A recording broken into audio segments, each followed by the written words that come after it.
to another episode of Rollerset to Mindset. I'm your host, Angela B. Fuller, Master Hairstylist turned Certified Transformation Coach. Today, y'all, we have a juicy episode lined up for you, and I am so excited because guess why? Who is this beauty to my left? I'm her daughter. Okay, and who is that? Esprit Oree. But before we dive in to get into her story, Gave my whole government. hey, we got to do what we got to do. Okay. I just want to let me throw a pop question at you. What would you do if you had the opportunity to relive a dream that maybe you thought you had given up on in the past? And so I want you to think about that as we go through this episode. And then I want you to get at it, okay? So go ahead, let's dive in. Come on, let's dive in. Where do we begin? Where do we begin? Well, why am I here? Well, I invited my daughter to come on board because she is doing a new thing. She is reliving a dream. And I just wanted to sit and talk about that. I want to know what prompted her to move forward with it and what lessons she's learned along the way. And in your listening, I want you to be able, my audience, my peeps, to be able to see yourself in stepping out and creating and reliving something that maybe you thought you had given up on in the past. Okay? Okay. Okay, so. Well, like she said, my name is Esprit. I'm her daughter. And what I am returning to is the world of theater and stage performance. I went to a middle school of the arts. Shout out to Rawlings Middle School as a theater core, but essentially a theater major for 10-year-olds. Mm-hmm. And then I did theater through high school, and I started the acting program at Howard University and the Fine Arts Department. I eventually changed my major and all that kind of stuff, but I haven't done a show since my senior year of high school. So that would be about how many years ago? It was 12 years ago. Oh. I graduated high school, so I haven't done a play in about 12 years. And back in July or August, sometime in the summer, yeah. I just got this urge to audition for a play. I don't know if I was just around more of my creative friends and seeing them do their creative ventures, but it just inspired me to Google if there were any auditions happening in the Charleston area, which there always are. And I came across Cadillac Crew at the Footlight Players. They're in residence at Queen Street Playhouse. And shout out. I just decided to go to the open auditions, and a couple days later was offered the part of Abby, which I graciously accepted. So we are, at the time of filming this, we are in the middle of the second weekend of the 3 showings of weekends. And it's been a really wonderful thing. I work with 3 other wonderful, incredibly talented women, and it's a cast full of 4, and our stage manager is wonderful, the director is incredible, the artistic director and executive director of the theater incredible. So and then the crew backstage is wonderful. So everyone that helps put the show together is wonderful and incredible and super talented.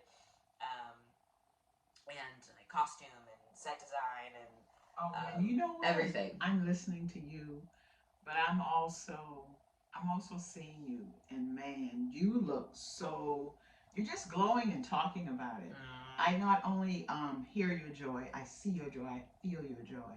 And I'm just so grateful because I remember when you told me we were having our morning coffee, and you told me, you said, Mommy, I did a coffee thing. And conversations. Coffee and conversations. That's a plug, y'all. That's a plug. We were having our morning coffee with our conversations, of course. And you said to me, you said, Mommy, I auditioned for a play. Ooh, I was like, what? My heart was thumping because I've seen her perform before, and I think, of course, she do the thing, okay? And you shared that with me, and then you got the call saying, I have been cast. What was that it was an email, was it? Yeah, it was an email. Okay. So well, I want to talk about that. I did the audition, and at the time of the audition, I was actually thinking about going to massage school, so there would have been potentially conflict of scheduling.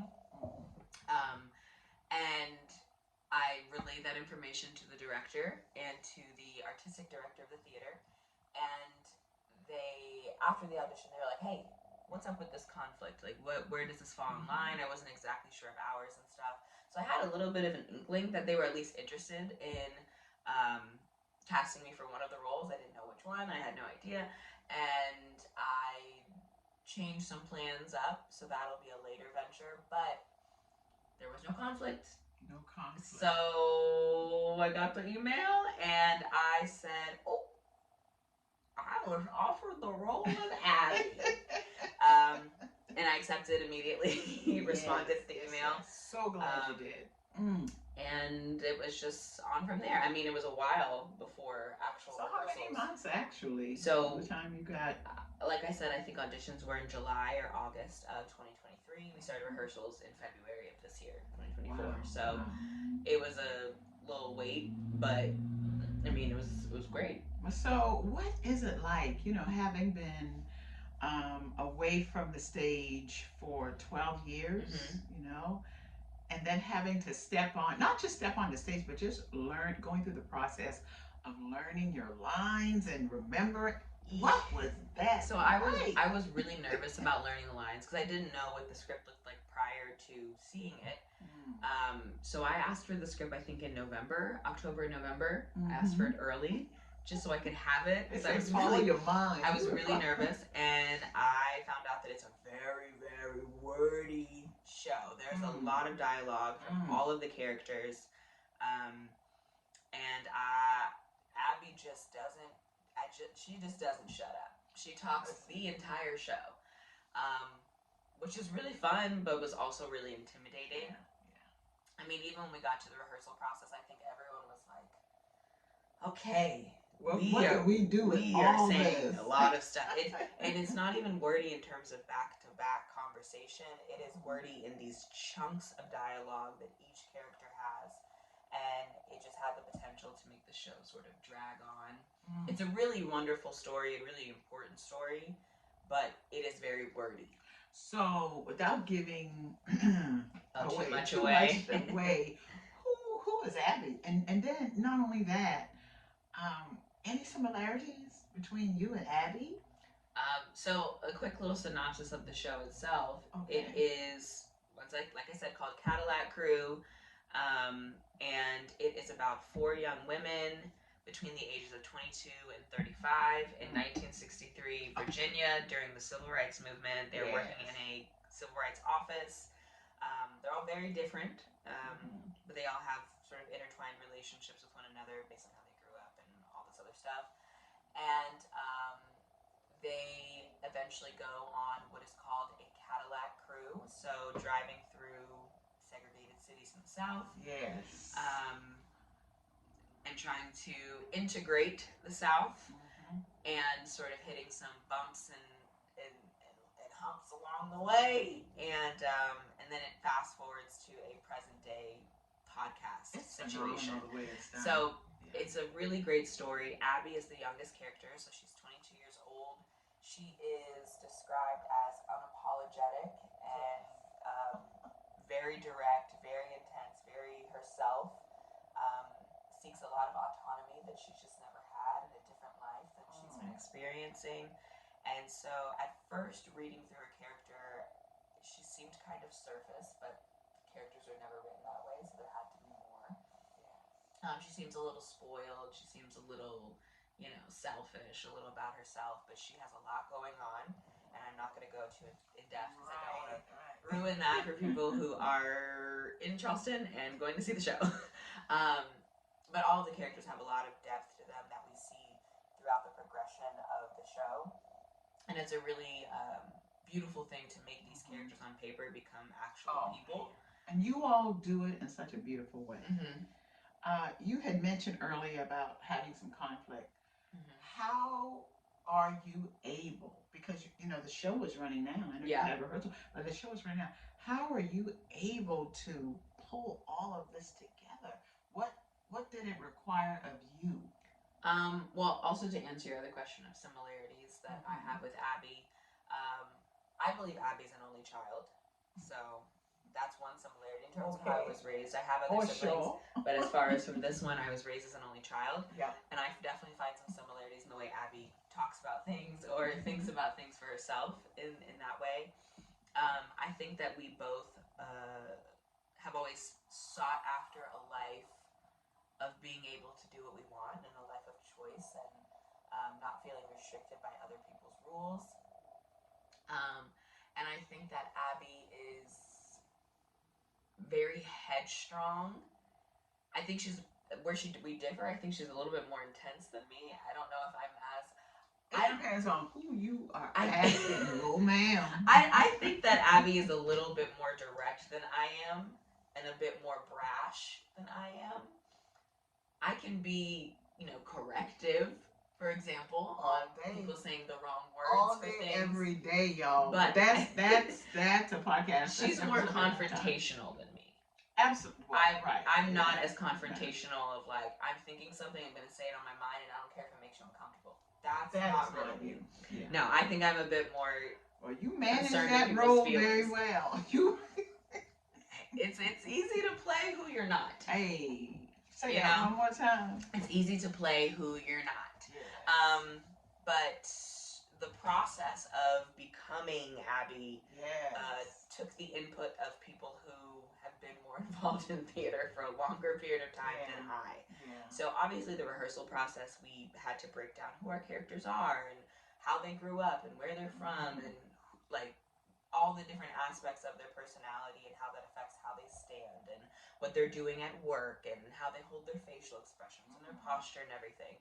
But I also took the opportunity to meet with the director separately as well as the dramaturge on set and really speak with them about breaking down the different aspects of the character and thinking about how page 50 relates to page 2 in terms of some of the dialogue because it's a full story.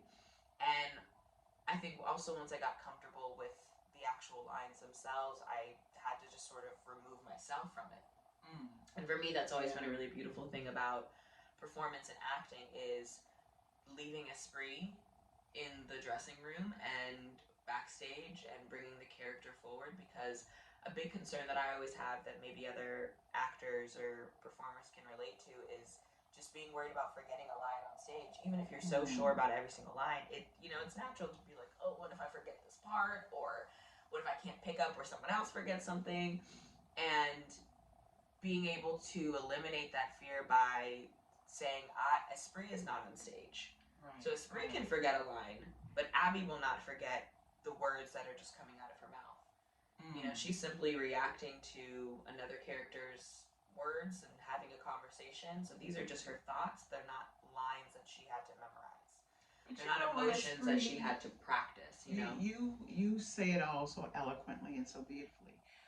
But let's think about this a second. It's been 12 years, not just for you being on a stage, but for you putting yourself in the mindset and in the mode of all that it takes to embody a character.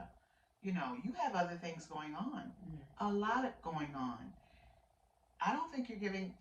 I want to hear you tell us about that process of making the decision to be Abby, and not just making the decision to be Abby, but being committed to all that it takes to become her. Well, I don't think I really had a choice. I think once I decided to accept the part, that was sort of the decision from there, even though it was months in between that and the rehearsal process. What kind of fears came up though? What were you feeling during that time? Did you question whether you would be able to follow through? Well, I didn't question whether I'd be able to, because the sort of validation of being cast in that part was proof enough that I was going to be capable of it. And it's not just me, it's not a one-woman show.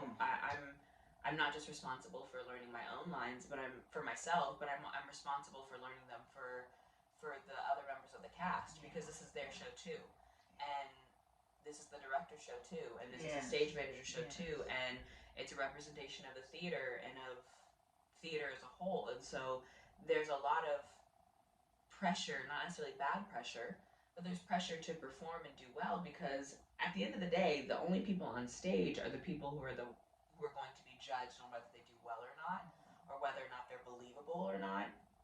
And so the four of us on stage, especially as it got closer, we were getting into Tech Week, which is where we do lights and sounds and running the show in costume. We just had to make a decision of, we can be told to do something this way or try this way, and of course we do it. But at the end of the day, we are on stage, so we have to flow together. We have to work together. We have to create the story and make these four women and their very important stories real to the audience. The audience cannot see the people that they came to see. Right. So my friends and family can't come to see Esprit. We talked about that. We talked about friends and family can't see they can't see Esprit. They can't see Sarah Lynn. They can't see McKenna. They can't see Sadia. They have to see Rachel, Abby, Dee, and Sarah. Because if not, then it eliminates and erases this suspension of belief. Ooh, you know you hit me. That's my buzzword. I want you to get cut. That's my buzzword, belief. Because it's interesting. As you were talking, I was just thinking about so many of those listening, so many women who are listening. It's like sometimes we can walk that walk with someone else's dream. Mm-hmm. But when it comes to our own, being committed, being dedicated, to do all that is necessary to make what we want to happen in our own personal lives happen. Mm-hmm. What do you think, what drove you to put it all in Abby? And sometimes we fail to put it all in ourselves. In real life, you mentioned the real. Yeah. Because I've seen the play, mm-hmm. and I've seen how I don't even see my daughter. I don't even see Esprit on stage. I see Abby. Good. And so, what advice can you give those who want to pursue for their own stuff and try and be that person for themselves? Well, I think I'm still figuring out that myself, quite frankly. Yeah.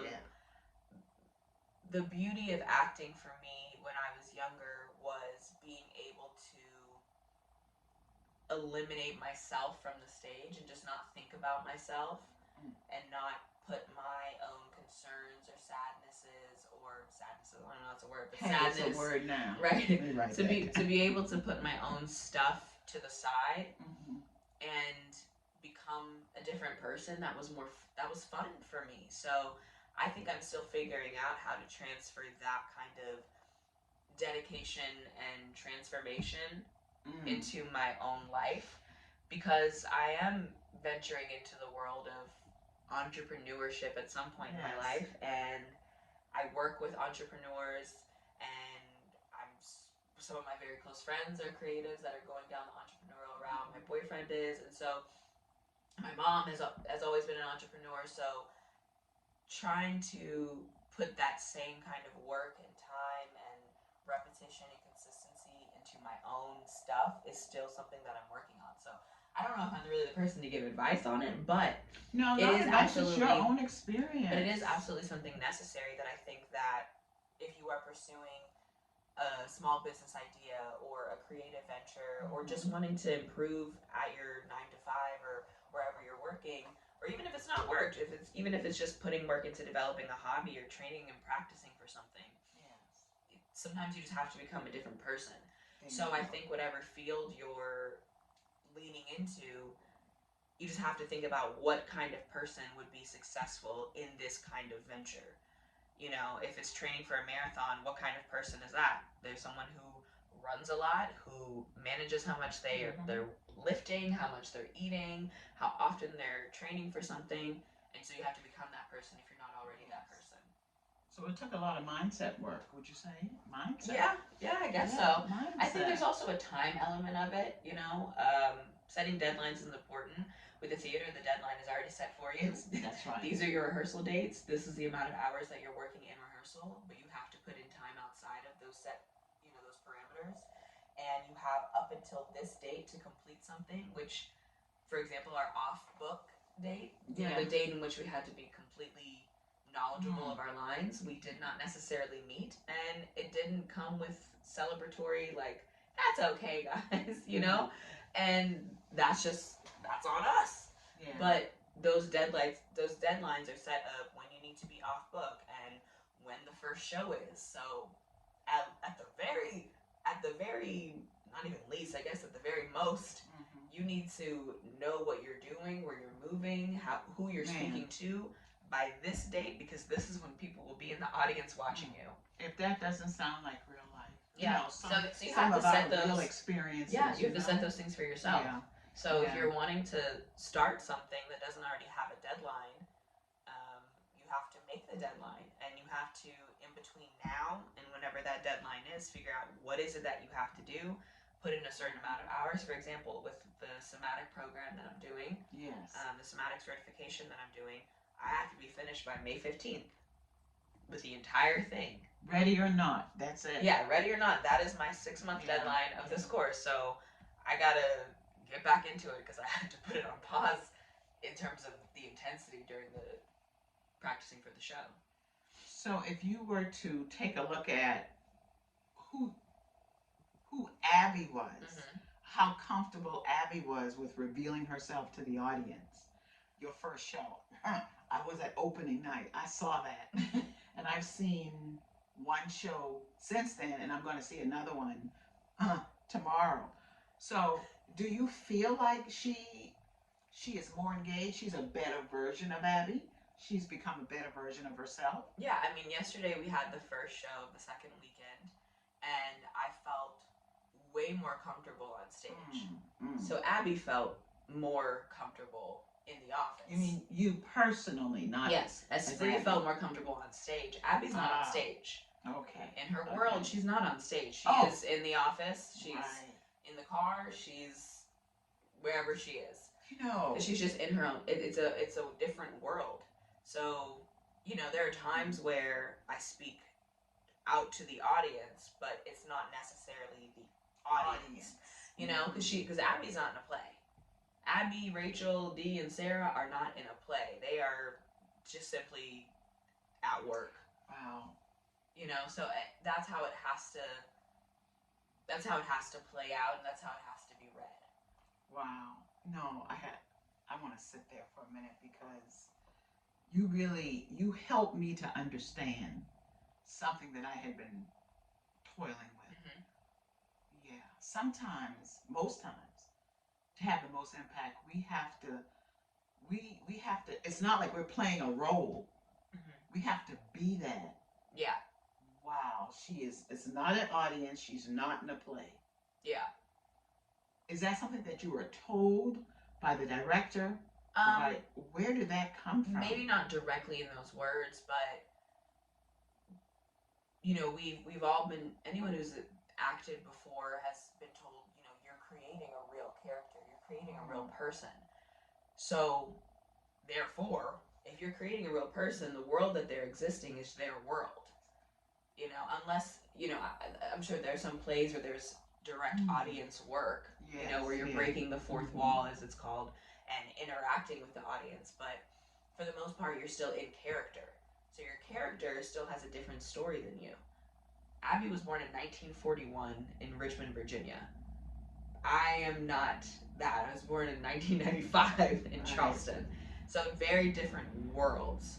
Maybe some similarities in terms of experience or patterns of speech or senses of humor, because we have the same, racial background, the same regional background in terms of growing up in the South. Yeah. And we both come from Southern Black families, so there's a lot of similarities there in terms of the foods that we may have eaten growing up, or the type of humor that we make, or the type of jokes, that kind of thing, type of music maybe even. But as far as our experiences when we walk outside of our homes, very different experiences. So the personality that she has that's been shaped is through her life, not through mine. I can bring my own personal experiences or imagination towards it. Mm-hmm. But like you said, you didn't see Esprit on stage, and Absolutely not. You shouldn't. If you saw me on stage dressed up like a character, then I didn't do my job. You know, if you saw the actual people, the actors on stage, and not the characters, then we didn't do our jobs properly to make the story real. Did you do anything outside of rehearsal, outside of speaking with the director and the others that help you prepare for your character? Did you do anything outside of that environment to make it more real for you, therefore making it more real for your audience?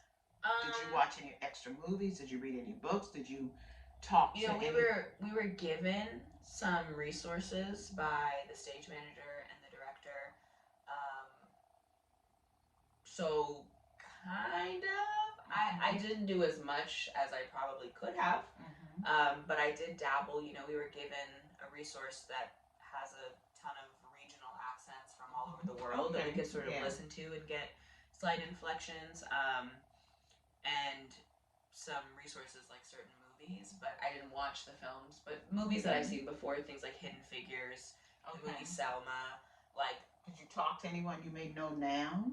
You know. Oh, I did. I guess I did actually. What? I talked to two of my mom's clients, who are, I wouldn't say their ages, but they were born in the 40s, 40s or 30s, somewhere in that range, and had experience with the civil rights movement, both as an outsider and just sort of being near it, and then also being another person being actively involved as an activist. So getting their perspectives and what helped them make through it, make it through, or what helped them deal with the stresses, or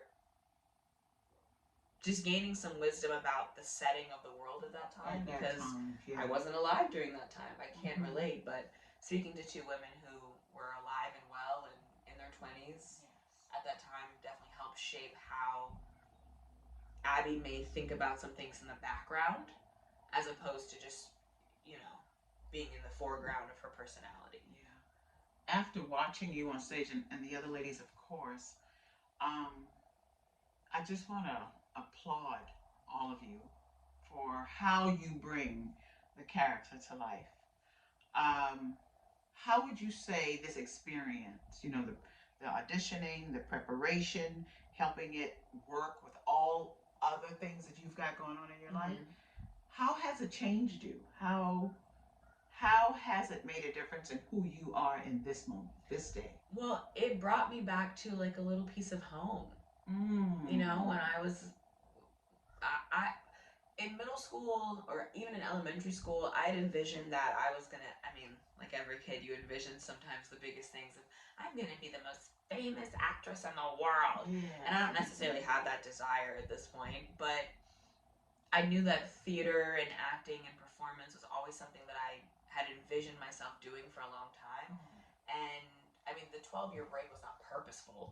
I took a break, and because the fine arts department at Howard, it's a very intense program. It's an incredible program.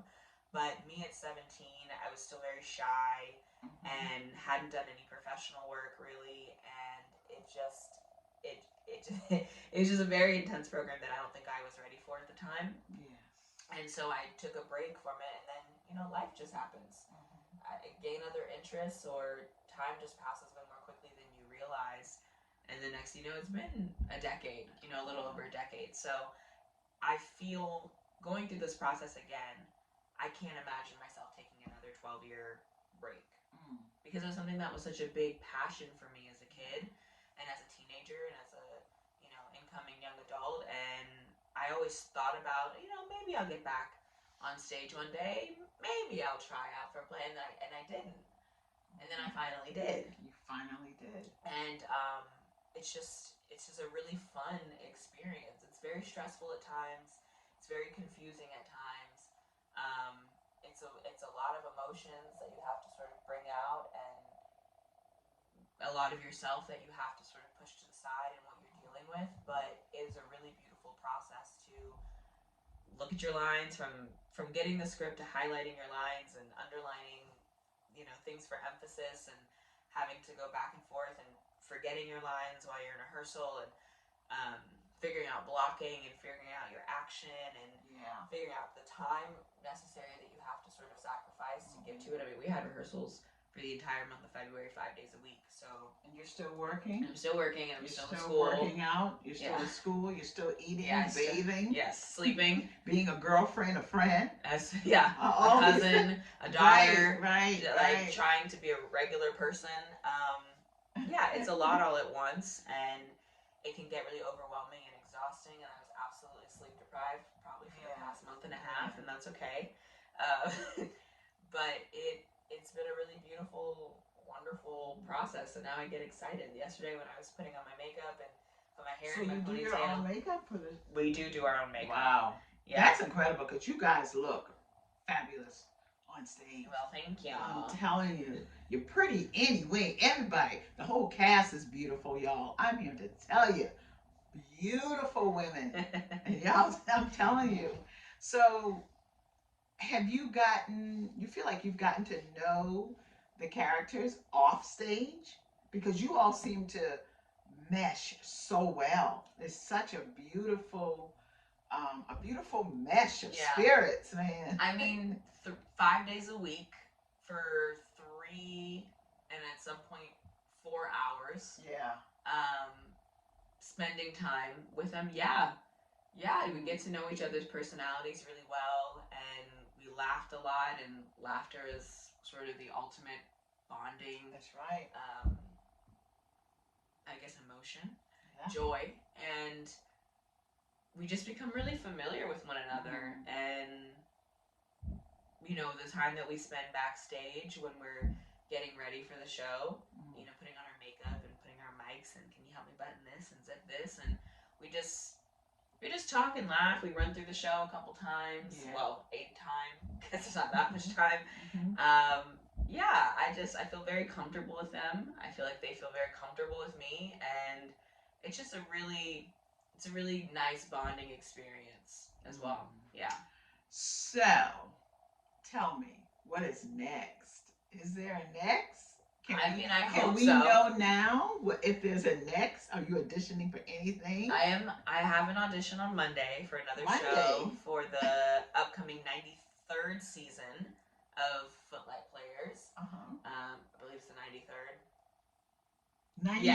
90 something. I'm almost positive it's the 93rd. So that's exciting. And there's more shows to come. And well, if you are in Charleston or visiting, I guess, or in the Charleston area, we still have the rest of this weekend. Well, I guess once this goes up, it'll be Sunday at 6. Yeah. So tomorrow at 6, but there's a show tomorrow at 3. But the final weekend is the 22nd through the 24th of March. Oh, so there's more to come? She says that like she's not going to be at closing night. I am. There's 4 more shows after today, Saturday, Friday evenings, and a Sunday matinee. So if you do want to buy a ticket, you can go to Footlight Players. Leave all the information. You go to footlightplayers.net and choose for the last weekend of the show. It's definitely something that I feel I would feel comfortable doing at least 1 to 2 shows a year. I think that would be a good for you. Really smooth entryway. Now that I know what it feels like to sort of commit those 2 months of time, at least 2 months of time, because I will now do a better job of memorizing maybe the month before. Okay, versus the month before rehearsals. But we understand. But and we were encouraged to not do too deep of a memorization before rehearsal, which I don't know for this show if that's the right thing, because there's so many words in the show, but so that we don't become attached to a particular way of saying the lines. That makes sense. Before we actually get into rehearsal and work with the other people, work with the rest of the cast, and figure out the blocking and how the set's going to look. But I do think at least sort of monotone knowledge of the words. Like reading a book, I guess. Like reading a book. Will be a script like reading a book. Yeah. Just sort of having flashcards of the of your line and the line before, just sort of knowing what is said before you speak and what you're saying. I bet at this point you all can start and finish each other's lines. Yes. There are certainly some parts, especially backstage, that I find myself acting out the entire scene. Myself and Sarah Lynn, who plays Dee, we kind of run through Rachel and Sarah, those characters, their scene on stage. So, listen, you know who the audience is for Rollerset to Mindset. Women in the beauty industry and the women that we serve. Yes. So we're coming up on top of the hour. I would like for you to wrap it up with some words of encouragement for those who have, like I said, put a dream on the back burner and contemplating bringing it on the front burner. What do you have to say to those listening? We're not at the top of the hour. It's been 36 minutes. Well, you know I'm only 10, 15 minutes, so girl, who is you playing with? Well, I mean, I am separate from this industry in a way. My closest relation to this industry is the fact that my mom is in this industry, and I grew up in a salon, pretty much. Yes, you did. Matter of fact, when I was pregnant with you, you moved the chair.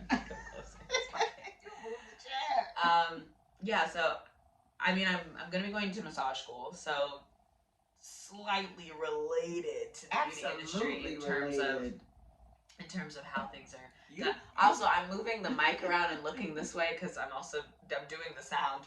Yeah, my girl is multi, okay? Oh, thank God for that. I mean, I guess in general, if there's something that you want to do or that you're in the midst of, if you're finishing school or something at this point, or trying to figure out, do you open your own salon or have a suite or booth rent or, whatever the options are, I think just try all the things, see what fits best, and then go with what feels good. Because you're going to have to be in that industry for a long time, and I've seen the lows and the highs from my mom being in this industry in terms of, trying to figure out what are good hours for her and where she wants to work, and, dealing with clients and managing being like a pseudo therapist as well, and taking a lot of that home, and having to make a decision to not do that. So I think that's a really important thing. And I know that for me, I would like to think of myself as a relatively empathetic person. You are. Thanks. I'd say so. Thanks, Mom. That's right.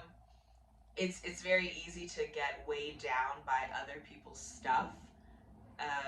Women, we love to share and vent and purge our emotions when we're getting our hair done, when we're getting a massage, when we're getting a facial, when we're getting our nails done, whatever it is.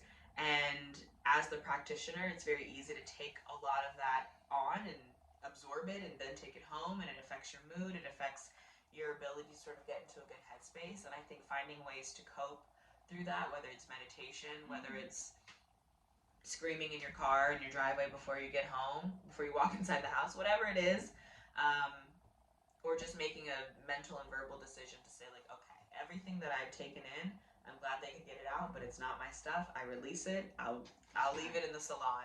I'll open up the windows. It'll go out the window, whatever it is. Find a way to separate yourself from your business in a way that is healthy and helpful to you, but also in a way that when you have a new client, you can now fully give them yourself. That's it. Without feeling like you're losing a piece of yourself. Yeah. Because even with bringing it back to theater, I could easily take a lot of the weight that Abby may be carrying and put it with myself, but it's not my experience. So I can't do that. It's unfair. Yes. And it also would prevent me from being able to fully show up as her when I have to. Because now I'm just thinking about all the awful things, or all the stressful or intense things that she's going through or been through. And then when there's moments where I want the audience to laugh, or when she's feeling jovial or feeling upbeat, I won't be able to portray that fairly for her. And so all the facets of her story are important, and being able to be multifaceted within your own business, particularly when you're working with other people to make them feel good, I think is also equally important. To leave your stuff at the door. And that's not to say you're not allowed to feel tired or feel stressed or feel, anxious one day, but I think there's, having a little bit of transparency with people and just saying, I'm having a little bit of an off day, but we're gonna get you right. We'll get your hair looking good, get you feeling good, and you just take take 3 to 5 minutes to just get yourself back. Take 5, 10, 15, and 20. Yeah, but because so many times, as particularly in the beauty industry, we don't take time. And I don't think you should pretend that you're 100% okay if you're not. I think it's easy to say, like, okay, I'm just gonna forget about myself and just help other people. But I don't think that's as realistic as we try and make it. You just have to say, right now in this moment, I'm not having the best day overall, but my job is to provide this person with a safe space, and by doing that, I'm helping myself too. Well, you know what? That is the goal. That is always the goal, to have that as a blueprint. All of what you just said works as a definitive blueprint, and the goal is to try and follow that as close as possible. And speaking of following, how can we follow you? Give us all the deets on where we can find you, Esprit, Vilon, Oree. I am on Instagram at esprit.oree, and I also have a YouTube channel that is neither theater nor massage or somatic related. It is food related. It is just my name, Esprit Oree. Oh, you've got to come back and tell us about that. Oh, we gotta have you on the. Well, I gotta get back to the show it again. I gotta get back to it. That's all right, and you still got it in you. So there's some knowledge, there's some gems we can learn. Yeah, I suppose so. I'm gonna have you back. But yeah, that's where I can be found if you'd like to follow for whatever reason. If you'd like to follow along. Yeah. Yeah, but thank you for having me. Oh, absolutely. Mommy. Anytime. And I'll have all the details in the show notes. I just want to thank you all for taking the time to listen and take what this under 30-year-old has shared with you and try and apply it to your life. Examine your life and see what details you can learn or pull from of her experience. And if it doesn't apply to you, then share it out to someone else who you think it applies to. And then, make sure you leave us a review, right? Yes, leave a review. Leave a review on Spotify, on Apple Podcasts. Yes. Like the video. All the comment. Share it. Subscribe. It's all for you. Do all the things. It's all for you. Do all the things. Okay. We'll talk to you soon.